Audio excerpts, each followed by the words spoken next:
ঘরের দিক থেকে। আচ্ছা কি হচ্ছে ওখানে বলো তো? কি বললে? রান্না হচ্ছে। তাহলে সেই রান্না কে খাবে বলো? আমরা, তাই তো? এবার বলো, যদি গাছ, তাদেরও তো প্রাণ রয়েছে, তা না হলে তারা ছোট থেকে কি করে বড় হয়? আমরা ছোট থেকে দেখো অনেক বড় হয়েছি, এমনি এমনি হয়েছি, খেয়েই তো বড় হয়েছি। তাহলে গাছেরাও তো খাবার তৈরি করে, খায়। তাহলে গাছেদের খাবার কিভাবে তৈরি হয় চলো আমরা একটু জেনে নিই। এইভাবে উপস্থাপন করলে, গাছের ছবি আঁকলে, হ্যাঁ, আঁকার পরে তাহলে কি করলে? আমরা জানি রান্না করার জন্য কি একটা রান্নাঘরের প্রয়োজন হয়, আর সেই রান্নাঘরে রান্না করার জন্য নানান উপকরণ লাগে।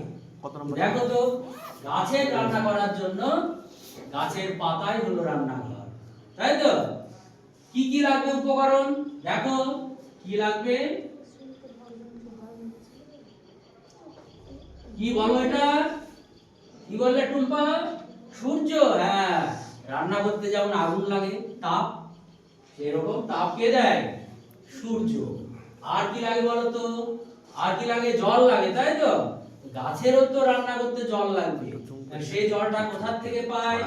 সেটা পায় কোথা থেকে?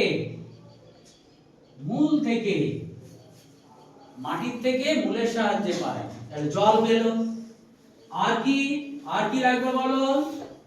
আর লাগবে এই যে আমরা যে নাক দিয়ে কি নিই, একটা বাতাস নিই আবার ছেড়ে দিই, এই ছেড়ে দেওয়া বাতাসটাকে বলা হয় কার্বন ডাইঅক্সাইড। সংক্ষেপে লিখলাম, ঠিক আছে?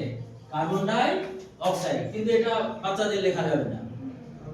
আর কি, আর কি লাগে? দেখো তো আর কি লাগে? আর লাগে এই যে পাতাটার রং কি বলো? সবুজ।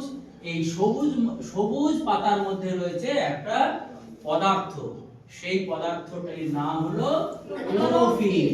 কি বলো? ক্লোরোফিল।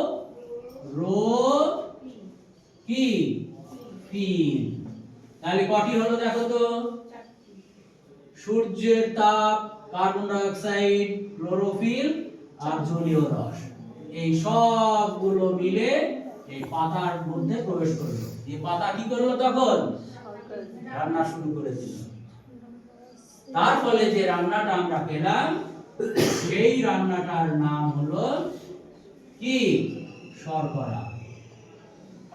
রান্নার পরে যে খাদ্যটা পেলাম, সেই খাদ্যটার নাম কি? যেমন আমাদের কি হয়, বিভিন্ন ধরনের খাবার হয়, রান্না হয়, হয়তো তার সেই খাবারের একটা নাম থাকে। এই খাবারের নাম হলো কি? শর্করা।